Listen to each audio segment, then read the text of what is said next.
మనం సమాధానాన్ని వెతకాలి, వెంటాడాలి. ప్రభు ఇచ్చిన సమాధానాన్ని నిలబెట్టుకోవాలి. అది మన బాధ్యత. దానికి దేవుడు మనకు సహాయం చేస్తున్నాడు. ఆయన మనకి ఇచ్చిన పరిశుద్ధాత్మ ద్వారా మనకి ఫలాన్ని ఇస్తున్నాడు. గలతీయులకు రాసిన 2వ పత్రిక 5వ అధ్యాయంలో, గలతీయులకు రాసిన పత్రిక 5వ అధ్యాయంలో 22లో ఆత్మఫలం ఏమనగా ప్రేమ, సంతోషము, సమాధానం. మనకు దేవుడు అనుగ్రహించిన ఆత్మ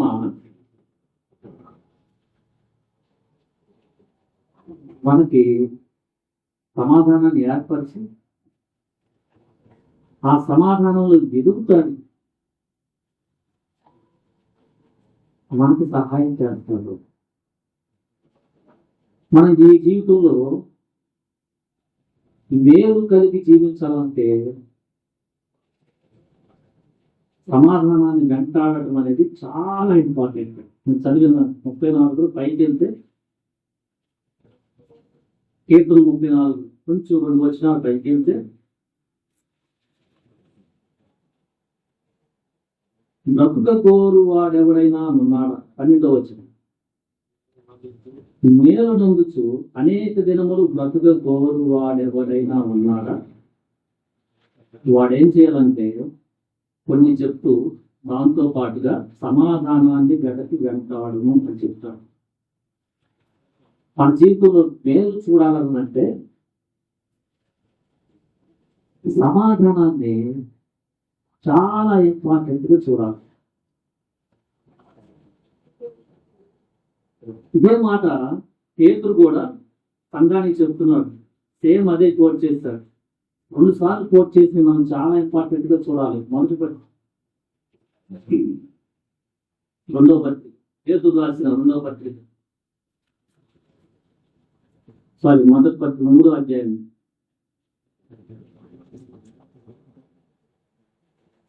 11. సేమ్ అక్కడున్న మాటలు తీసుకొని ఇక్కడ చెప్తున్నాడు. 10వ వచనం చూస్తే జీవమును ప్రేమించి మంచితనములు చూడగోరు వాడు ఏం చేయాలంటే, అక్కడ మేలు పొందవలసిన వాడని రాస్తే ట్రాన్స్లేషన్ అదే వాక్యాన్ని. మంచి రోజులు మనం మంచి దినాలు చూడాలంటే, మన బతుకు మేలు చూడాలంటే 11వ వచనంలో సమాధానమును వెదకి దాన్ని వెంటాడవలెను, కింద అనుసరింపవలెను. రక్షించబడిన మనము సమాధానాన్ని చాలా జాగ్రత్తగా చూసుకోవాలి. హెబ్రీయులకు రాసిన పత్రిక 11లో హెబ్రీయులు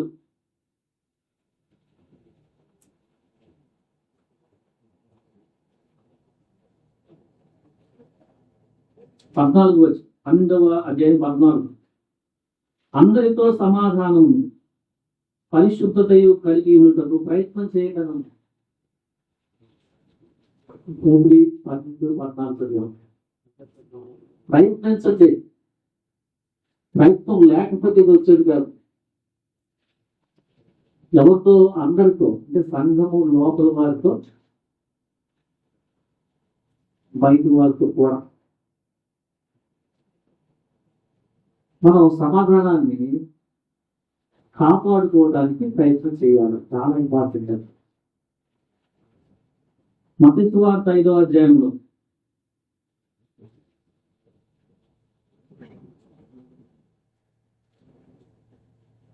కొండ మీద ప్రసంగంలో కూడా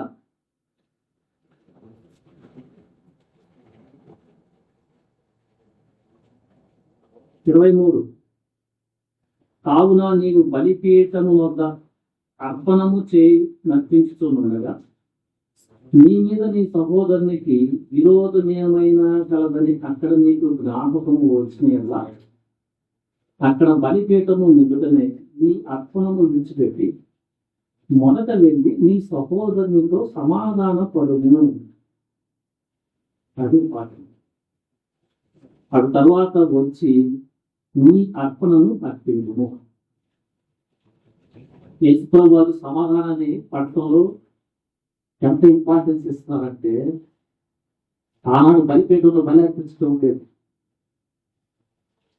అది చేసేటప్పుడు గొడవ పెట్టుకుని ఎవరి దగ్గర మనం వచ్చాను, అది గుర్తొస్తా ఉంటే ఇది ఇంపార్టెంట్ కాదు, నువ్వు అక్కడికి వెళ్ళి సారీ చెప్పుకోండి.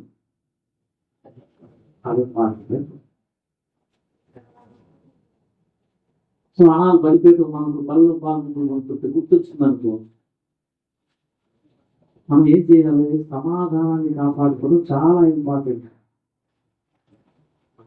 మన మనలో పాల్గొంటూ మళ్ళా కోపడుతూ దాన్ని పర్మనెంట్గా మన హృదయంలో ఉంచుకుంటే అది దేవుని ఇష్టం కాదు. ముఖ్యంగా మనం మేలు చూడలేము.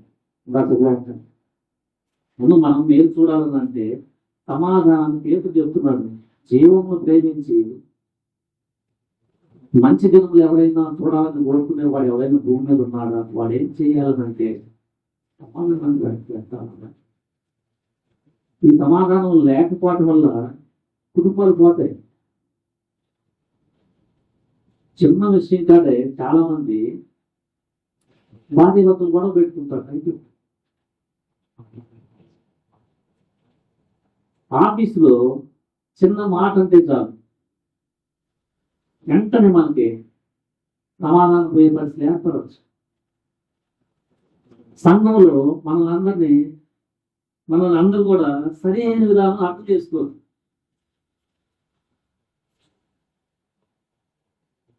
అప్పుడు ఓర్పు పోయి సమాధానం పోయే పరిస్థితి ఏర్పడవచ్చు. మనం బాగా ఉంటే పొరుగువాడు ఏదో ఒక రాయేయాలని,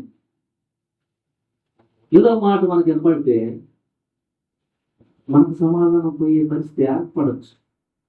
ఎందుకంటే మనము పడిపోయిన ప్రపంచంలో ఉన్నాం. అది యేసుక్రీస్తు వారు నా శాంతి,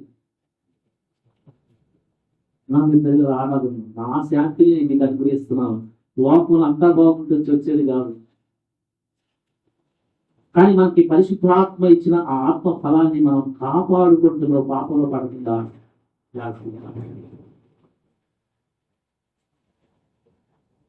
మనకి సమాధానం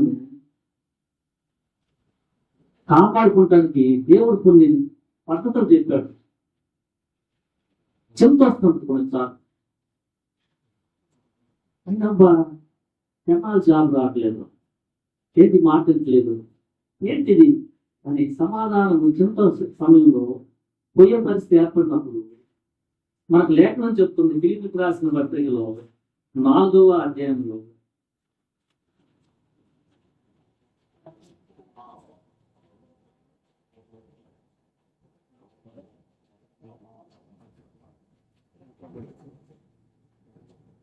ఆరో వచనం చదవండి. 6-7. ప్రార్థన విజ్ఞాపముల చేత కృతజ్ఞతాపూర్వకంగా ఈ విన్నపములు దేవునికి తెలియచేయండి. సమస్త జ్ఞానములకు మించిన దేవుని సమాధానము యేసుక్రీస్తు వలన మీ హృదయములకు మీ తలంపులకు కావలి.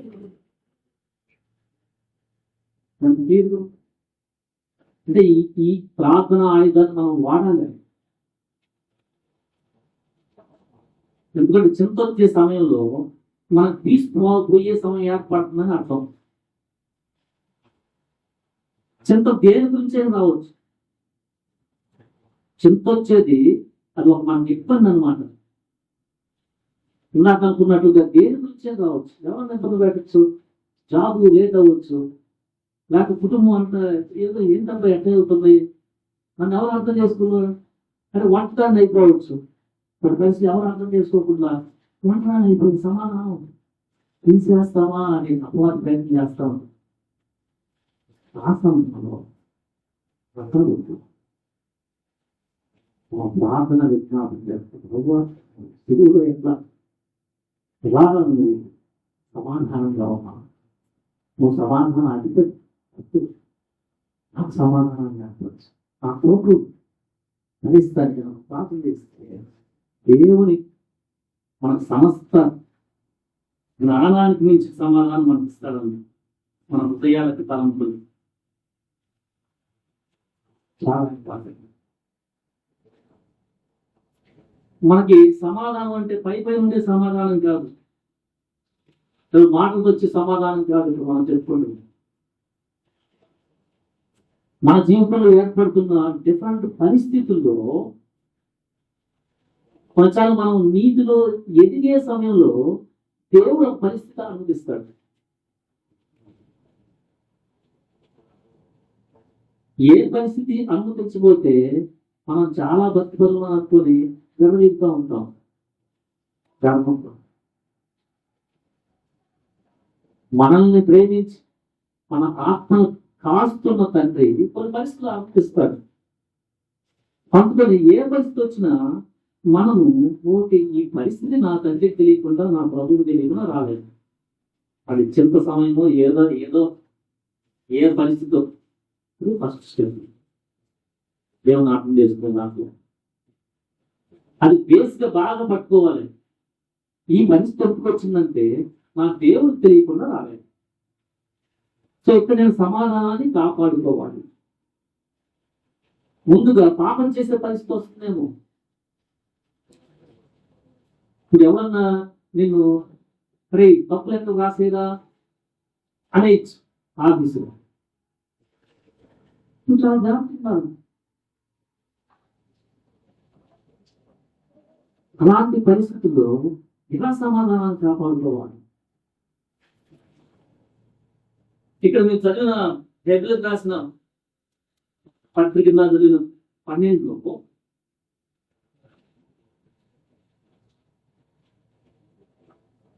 11 చదవండి. 12వ అధ్యాయం 11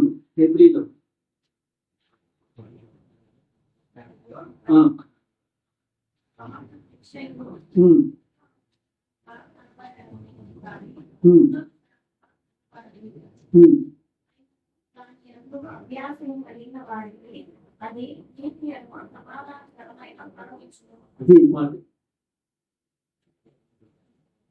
మీరు పైకి వెళ్తే మీరు పాపముతో పోరాడుటలో 4వ వచనం, రక్తము కారునంతగా ఇంకా దానిని ఎదిరింపలేదు. మరి ప్రభు నా కుమారుడా, ప్రభువు చేయి శిక్షను తృణీకరించము. ఆయన నిన్ను గద్దించినప్పుడు విసుగకుము. ప్రభువు తాను ప్రేమించు వారిని శిక్షించి తాను స్వీకరించు ప్రతి కుమారుని దండించును అని కుమారులతో సంభాషించినట్లు మీతో సంభాషించు ఆయన హెచ్చరికను మరచితిరి. చాలా ఇంపార్టెంట్. ఆ సమయంలో మనల్ని ప్రేమించి శిక్షిస్తుంటే, అంటే ఆ పరిస్థితి అనుమతించడం, కొన్ని పరిస్థితులు వస్తాయి. దాంట్లో మనం ఏం చూడాలంటే పాజిటివ్గా ప్రేమిస్తూ నన్ను వదిలేయకుండా నా ఆత్మని చాలా జాగ్రత్తగా కాపాడుతూ ఈ పరిస్థితి అనుభవించాడు. ఆయన విలువడు ఎడబాయడు. ఈ పరిస్థితుల్లో నేను నీతిలోకి వెళ్తే నాకు వచ్చేది ఏంటంటే సమాధానకరమైన ఫలం వస్తుంది. సో మనం ఆయా పరిస్థితుల్లో, ఆయా అనుమతించబడ్డ పరిస్థితుల్లో ఏంటంటే ఈ పరిస్థితి వచ్చిందని ఆయాంగిలో కాకుండా ఒకప్పుడు మామూలు ఎంతో మంచిగుంటేనే అట్లా చూడు సమాధానంలో ప్రభు ఉడికిస్తున్నాడు. దాన్ని మనం అభ్యాసం చేయాలి. ప్రస్తుతం అదేదో శిక్షలాగా అనిపిస్తుంది, మీరు చదివారు. అది అభ్యాసం చేసేవాళ్ళు నీతి సమాధానకరమైన పరిస్థితి, గొప్ప సమాధానం, మనం స్ట్రాంగ్ అయిపోతాం విశ్వాసం. సో దానికి భక్తుని యొక్క జాగ్రత్త చాలా అవసరం. ప్రయత్నించండి అన్నారు. ప్రయత్నించాలంటే ఎవరు బాధ్యత? నాది, మీరు. మనం ప్రయత్నం చేస్తా, దేవుని ఆత్మ సహాయం చేస్తా ఉంటే మనం ఆ సమాధానంలో ఎదుగుతూ ఉంటాం. మనల్ని ఇబ్బంది పెట్టే పరిస్థితి పారిపోదు. లేకపోతే పరిస్థితికి మనం లోబడి ఎగ్జామ్ అవిశ్వాసం అయిపోతాం. పాత జీవితం అంతా పైకి వచ్చే ప్రయత్నం అపవాదం చేస్తాం. ఉంది.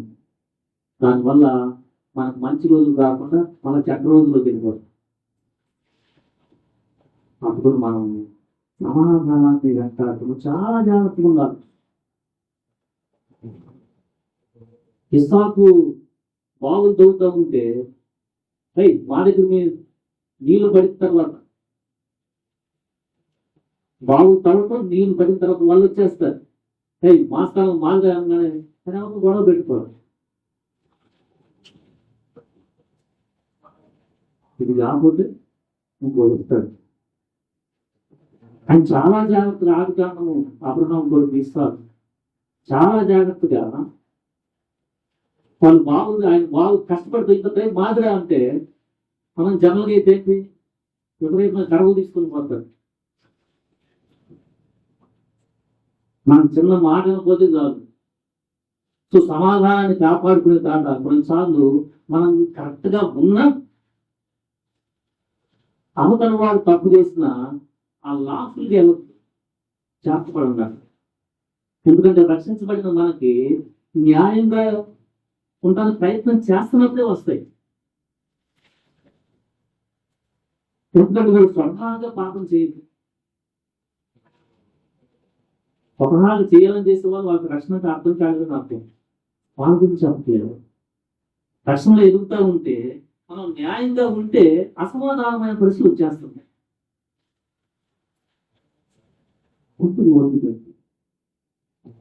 ఓకే, ఇక్కడ శత్రువు ప్రేమించడం నేర్పుతున్నాడు. అది నేను దేవునికి శత్రువు ప్రేమించేది. ఈ పరిస్థితి ఆయింది. ఇక్కడ మనం బ్లెస్ అయిపోతున్నాడు. ఆత్మీయంగా దేవుడి కుమారుడు స్వరూపంలో దేవుడు మార్చబోతున్నాడు. నా ద్వారా బ్లెస్సింగ్ వాళ్ళకు ఇవ్వబోతున్నాడు అని మనం సమాధానాన్ని కాపాడుకోవాలి. తర్వాత ఇస్సాకు ఇచ్చాడు. పెట్టబోదని పేరు పెట్టబడింది ఆ స్థలాన్ని. సో మన జీవితంలో తిమోతికి చెప్తున్నాడు పౌరుడు, అయ్యా తన జాగ్రత్తగా సమాధానాన్ని వెంటాడు అని చెప్తున్నాడు. సో భక్తులందరూ కూడా సమాధానాన్ని వెంటాడినారు.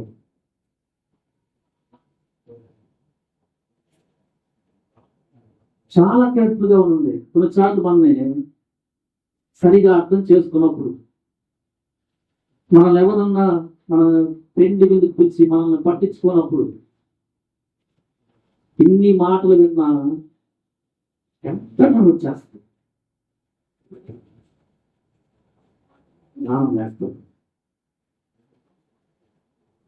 లేకని తెలిసి ఇప్పుడేదో వచ్చిన పరిస్థితి ఏంటంటే నన్ను పట్టించుకోవాలని ఒక గర్వం మా లోపలికి గుడిపోయింది. అది మనం జరగకపోయి నేను ఎవరిని పట్టించుకున్నానా? నువ్వు చనిపోయినప్పుడు చనిపోయా శరీరంలో వస్త్రాలు లేవు, మొత్తం ఇచ్చేసాం. ఈనాడు చనిపోతే వేల మంది ప్రయాణం వస్తుంటే ఆయన ఒక్కడు ఒక ఆయన అడిగి అయ్యా నేను తీసుకెళ్తానని సింపు. మనకి చనిపోతే ఎంతమంది రావాలనుకుంటాం మనం? కొంతమందికి దానివల్ల రక్షణ పొందదు. కొంతమంది చనిపోతే ఎవరన్నా వస్తాడని రక్షణ పొందదు. ఎందుకంటే వాళ్ళు చనిపోయిన తర్వాత శవానికి కూడా చాలా మంది రావాలని వాళ్ళు దేవుడు లేకుండా చెప్తుంది.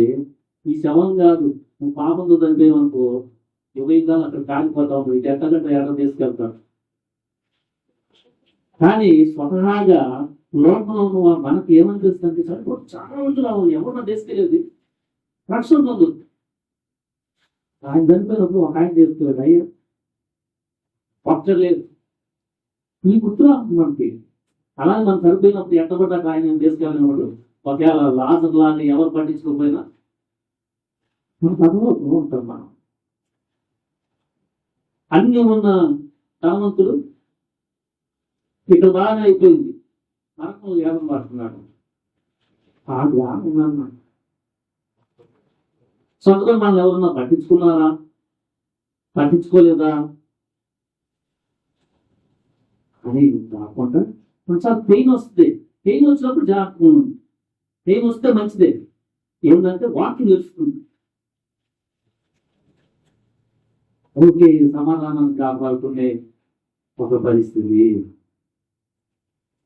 కానీ మనం జాగ్రత్త పడితే తర్వాత వాళ్ళు అరే నేను పిలిచాను కానీ పట్టించుకోలేదే, సారీ అయ్యా వాళ్ళలో వచ్చి అడుగుతారు. మనకి మనకి ఇలాంటి పరిస్థితులు వచ్చినప్పుడు ఇక వాటితో పడతాం.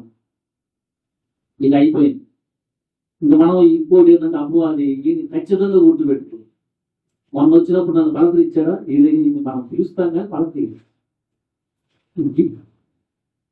శరీరం తప్ప. ఇవన్నీ ఎందుకు వస్తాయి అంటే మనకు జ్ఞానం లేక, సరైన జ్ఞానం ఉంటే మనకి ఈ వాక్యాలు గుర్తొస్తున్నాయి. దాంట్లో మనం చెప్పుకుంటూ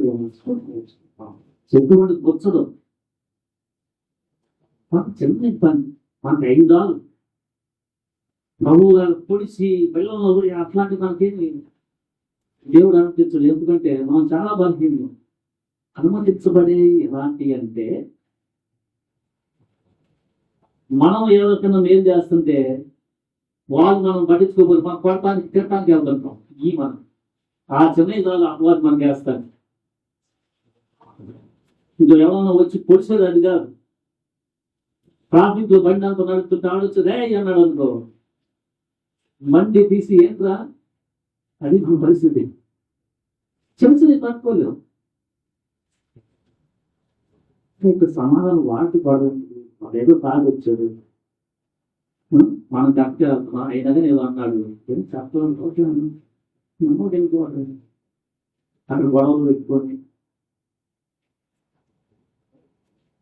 సమాధానాన్ని కాపాడుకోవడంలో చాలా జాగ్రత్తగా ఉండాలి. ఎందుకంటే కొన్నిసార్లు ఒక పరిస్థితి చాలు మన జీవితం మొత్తం కూడా పడిపోతారు. ఒక పరిస్థితి ఎక్కడ స్టార్ట్ అవుతుందంటే మనకేదో నొచ్చించేది. మనం చాలా చాలా కేర్ఫుల్గా ఉన్నాము. ఒక చిన్న అసూయ స్టార్ట్ అయ్యి సౌలు నాశనం అయిపోయాడు.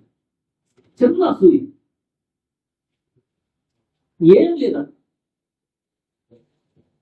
ఆయన పొగలేదంట, దావీదును పొగిడారంట స్త్రీలు. అయిపోయింది. అక్కడి నుంచి మొత్తం సమాధానం లేని పరిస్థితి. మన జీవితంలో కూడా కయ్యను ఏం చేశాడు?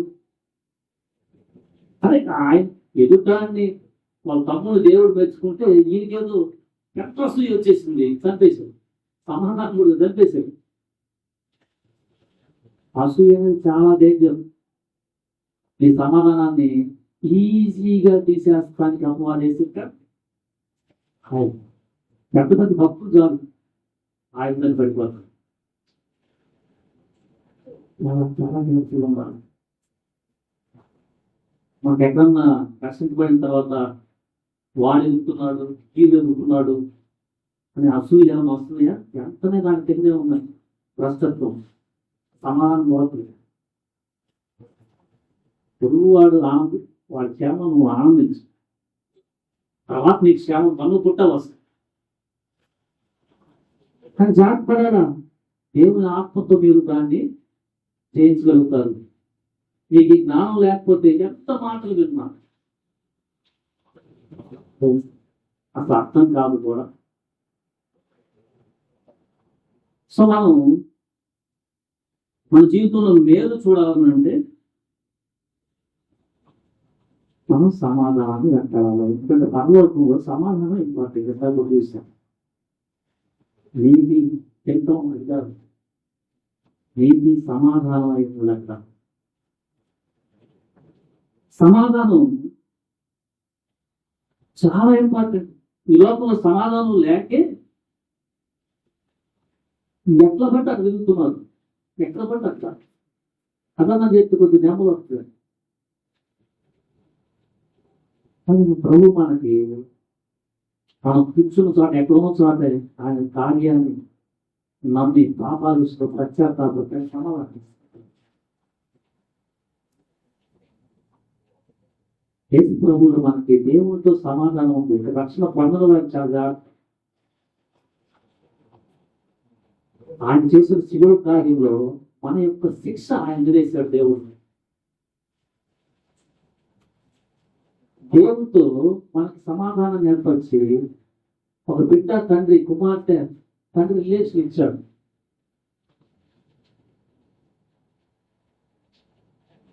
రక్షించబడిన మనం సమాధానాన్ని వెతుకుతున్నామా? కుటుంబంలో ఎట్లా ఉంది? కుటుంబంలో ఎన్ని మాటలు మనం వెతుకున్నా మనకు వచ్చే పరిస్థితుల్లో ఎంత ప్రయత్నం జరుగుతుంది?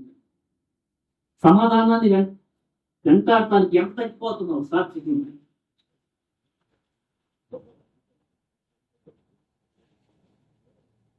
సమాధానాన్ని వెంటాడాలంటే మాకు వెంటనే సాత్వికం అనేది ఆయుధం వచ్చేసేయాలి.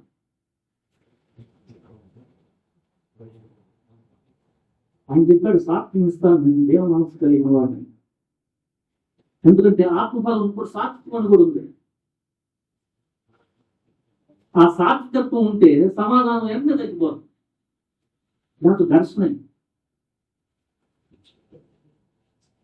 వెంటనే వచ్చేస్తుంది. అంటే సాత్వికం ఉంటే కొన్ని ఈ లోకంలో ఆ పరిస్థితుల్లో మనకు ఏర్పడిన ఈ సొసైటీలో కొన్ని మనం పుట్టంగానే కొన్ని వచ్చేసింది.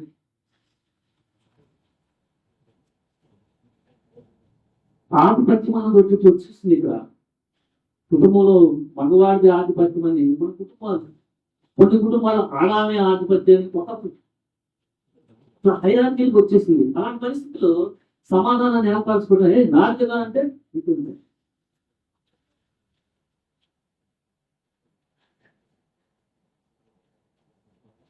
చాలా చాలా జాగ్రత్తగా ఉండాలి. నీకున్న స్టేటస్ ఆ ధర్మం అవ్వచ్చు, మన ఇండియాలో ఎక్కువ కులం అవ్వచ్చు, దీని వల్ల ఏం జరుగుతుందంటే ఈ స్వర్ణాలు జరగబోతుంది. తక్కువ చూసి తిట్టేస్తారు, సమాధానం అవ్వచ్చు.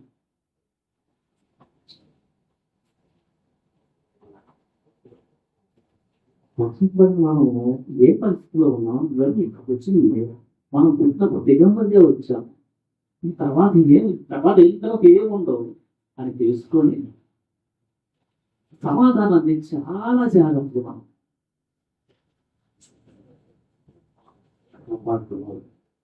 తెలుసుకున్న వారు సువార్తకి వెళ్ళినప్పుడు వాళ్ళ శిష్యులు పంపిస్తూ మీరు ఇంటికి వెళ్ళినప్పుడు నీకు సమాధానం కలుగును కాక అని చెప్పండి. ఎవరన్నా మిమ్మల్ని ఆహ్వానిస్తే ఓకే సమాధానం వాళ్ళ ఇంట్లో కాకపోతే లేకపోతే మీరు వచ్చేసేయండి అన్నాడు. సమాధానం లేని చోట అసలు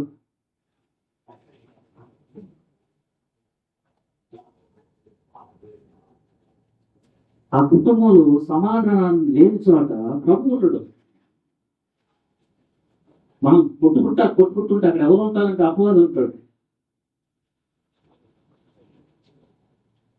సో మన గృహంలో దేవుడు ఉంటున్నాడనే దానికి ఒక కారణం మనం నెమ్మది పడడానికి ప్రయత్నం చేస్తాం. ఫోటోలు పెట్టుకోవడం కాదు, మనసులు పెట్టుకోవాలి. బట్ అయితే ఇస్తున్నాం ఎందుకంటే అప్పుడప్పుడు చూస్తే మన గుర్తు వస్తానికి మా బాధ్యత ఎడ దగ్గర ప్రార్థన చేయండి అమ్మకి సమాధానం చూసినప్పుడు మీరు జాగ్రత్తగా ఉంటాను. అంతే దేవుడు ఏ కుటుంబంలో ఉంటాడంటే నెమ్మది. సో సమాధానం మనకు వస్తానికి మనం చూస్తాం. రిలేషన్ చాలా ఉంది. మనం నీతిలో ఎదుగుతుంటే సమాధానం ఆటోమేటిక్గా వచ్చారు. పరిశుద్ధతలో ఎదుగుతుంటే మనకు ఆటోమేటిక్గా సమాధానం ఉంది. అంటే మనం బతికే బతుక్కి మన హృదయంలో ఉండే సమాధానానికి ఒక రిలేషన్ ఉంది. ఓన్లీ ఏదో వచ్చేసినందుకు మనం బతికే బతుకు నీట్గా ఉంటే ఆటోమేటిక్గా సమాధానం ఉంటుంది. తెలుసుకున్న మనస్సాక్షి నిర్మలంగా ఉంటుంది, చాలా తేలిగ్గా ఉంటుంది. లేకపోతే ఆ తప్పు చేశాను కదా, ఈ తప్పు చేశాను కదా, అయ్యో మనసులోనే ఉంటుంది.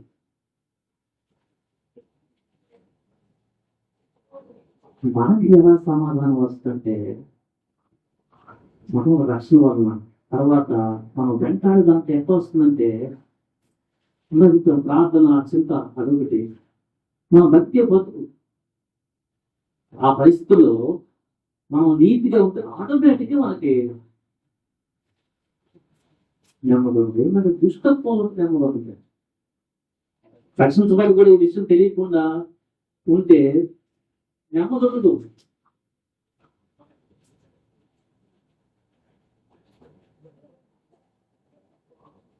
అపవాది మన జీవితంలో సమాధానాన్ని దోచేయాలని చూస్తాం.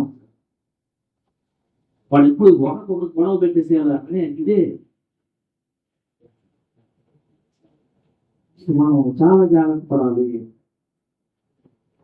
సమాధానాన్ని మనం వెంటాడాలి. కొన్ని విషయాల్లో లాజిక్స్ పనిచేయదు. దేవుడు వాక్యం కూడా బాగా తెలిసిన పనిచేయదు. ఒకరు గొడవ వేసుకొని ఇచ్చే విడిపోతాడు.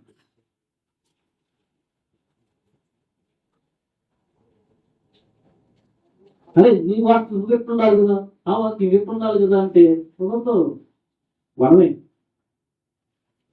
ఎందుకు చదువుతున్నావు అంటే నా మటుకు నేను ఉంచాలి, అవసరం తప్పు నువ్వు ఎట్లుండాలని చెప్తాను. ఇక్కడ ఎంత వాక్యం చేసినానైనా వాడికి నమ్మకం వచ్చేస్తే నేను ఎందుకు పట్టుకున్నాను, నువ్వేం చేయట్లేదు, నీకేం చెప్తుంది రైతులు గొడవ.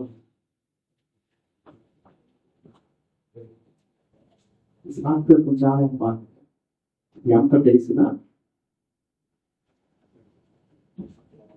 మన సమాధానం కాపాడుకోవాలంటే సాత్వికత్వం చాలా ఇంపార్టెంట్.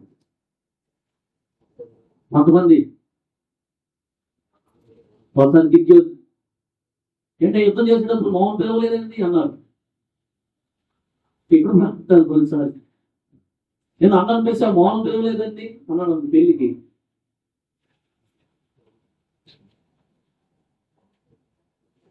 ఆయన చాలా సాత్విక సమాధానం చెప్పాడు.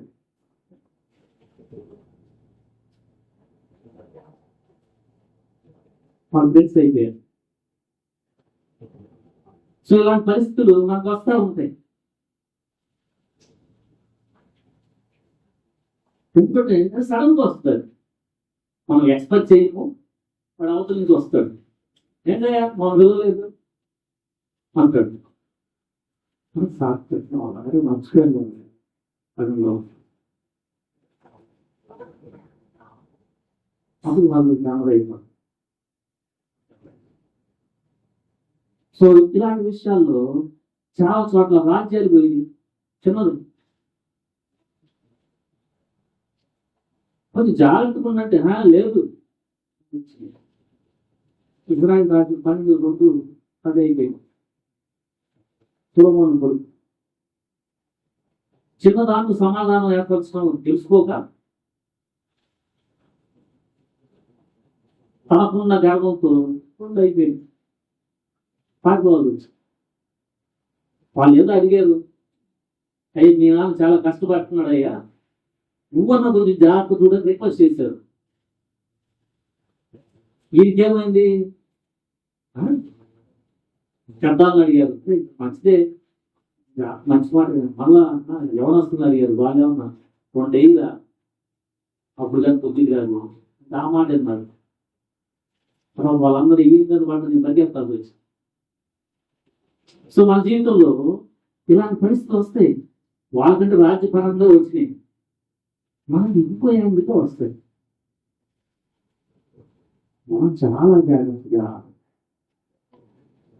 సమాధానం కాపాడుకోవాలి. జీవితంలో ఒకసారి మీరు ఆలోచన చేస్తే అభ్యాసం చేసే వాళ్ళకి చాలా వస్తూ ఉంటాయి పరిస్థితులు. ఎందుకంటే మనం స్వనీతి పడుతుంది. మనం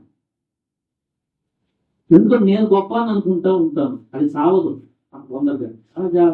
స్వనీతి అసలు పనికిరాదు. ఆ స్వనీతి మనల్ని నాశనానికి కూడా తీసుకెళ్తుంది. పుట్టిన ప్రతి వ్యక్తి, పాపంలో ఉన్న వ్యక్తికి నేనే నీతి వాడిని అని ఉంటూ ఉంటుంది లోపల.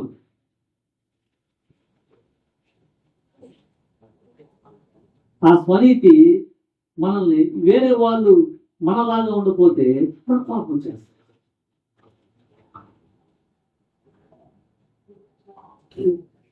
మన నీతి పక్కన తీసి దేవుని నీతి ఏం చేస్తుంది?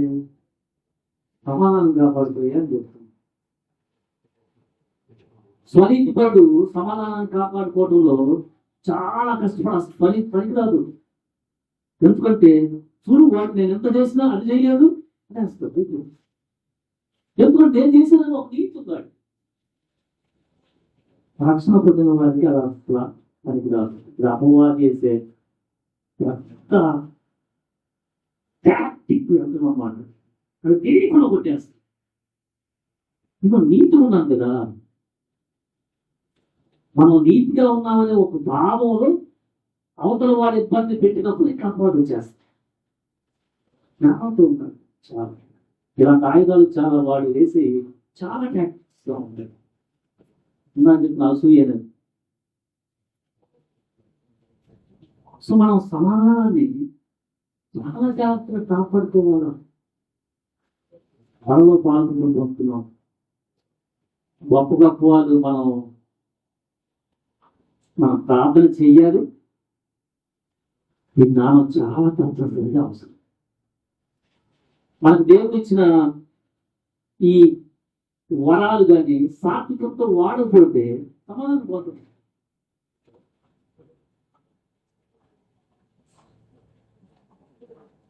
ఎందుకంటే వాడు ముందు వాడాలని వీడు ముందు వాడాలని ఒక గంటకు పేరుతుంది వాళ్ళకి ఆనందం. ఇదే కొడుకు రాసిన పత్రికలు చెప్తున్నాడు పౌరులు. మీకు మంచాలే కూడా మీకు ఆ ప్రభావాలు కావాలని మీకు చాలా ఆశ ఉంది, మంచిదేను. కాబట్టి ఏంటయ్యా ఆ చెబుతాం ఈ చెప్పు గొడవ ఏంటి అంటే గర్వం వాళ్ళ నేను చేస్తాను ఇంకా అలాంటి పరిస్థితులు కూడా మన సమాధానం కావచ్చు. ఆ సమాధానంలో ఒకరు ఏక మనసు ఉంటుంది.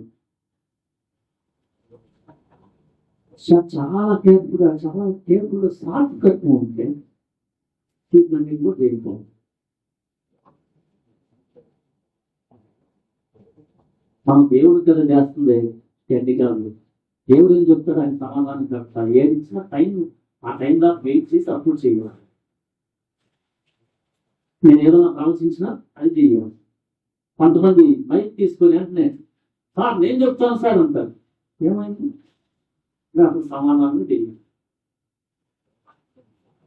ఏదైనా సాక్ష్యం చెప్పాలనుకో పద్ధతి ఉంటుంది. కానీ కొంతమంది నేను చెప్తాను సార్ చెప్పేదే బ్యాక్గ్రౌండ్లో ఉంటుంది. తప్పదు సమాధానం పడుతుంది. సన్న అవుతుంది సేవకుడు. సో వీళ్ళు ఏం నేర్చుకుంటున్నారంటే ఏదో సాక్షి అది చెప్తే ఏమో కాదు, సమాధానం కాపాడు. నా పరిస్థితి వాళ్ళ అవతల వాళ్ళకి నెమ్మదిగా వాడుతున్నా. ఇది దేవుడు చూసేది. అంతగా మనం చెప్పే సాక్ష్యాలతో మనకి ఈ క్యారెక్టర్ ఉంటే దేవుడే తీసి అయ్యే నువ్వు చెప్పురా అంటాడు.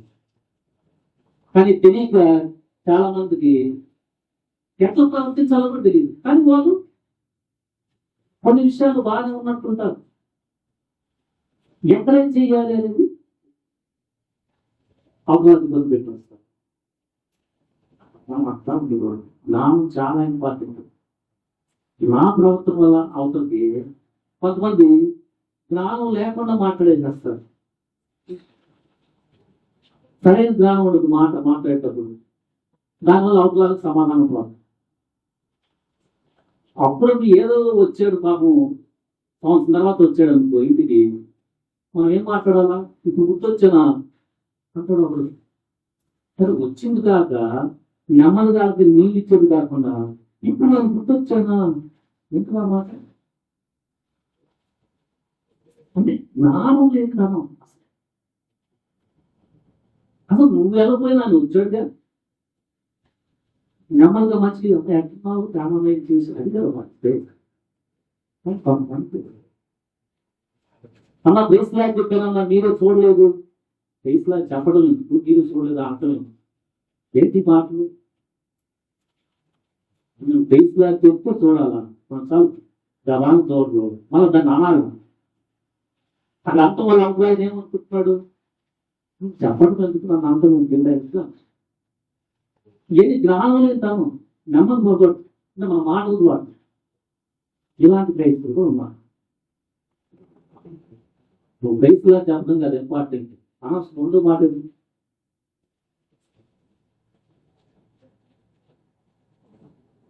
చాలా ఇంపార్టెంట్. మన మాట అవతలానికి సమాధానం తీసేట్టుగా ఉండకూడదు. మన ఎదుటే పద్ధతి వార్తలు సమాధానం మనిషివాడు దానికి వాడు దేవుడికి మాట్లాడతాం. సమాధానం పనిచేస్తుండాలి కానీ మనము ఉన్న అవతల వాళ్ళు నెమ్మదికి వస్తే ఇంకో మాట అనేసి నెమ్మది తీసేయకూడదు. ఇలాంటి ఏమైనా చేస్తాం అజ్ఞానంతో మనం మన జీవితంలో మంచి రోజులు చూడాలంటే మనం సమాధానాన్ని నిలబడాలి. దేవుడి మాటలు తీర్చుదాకా ఆమె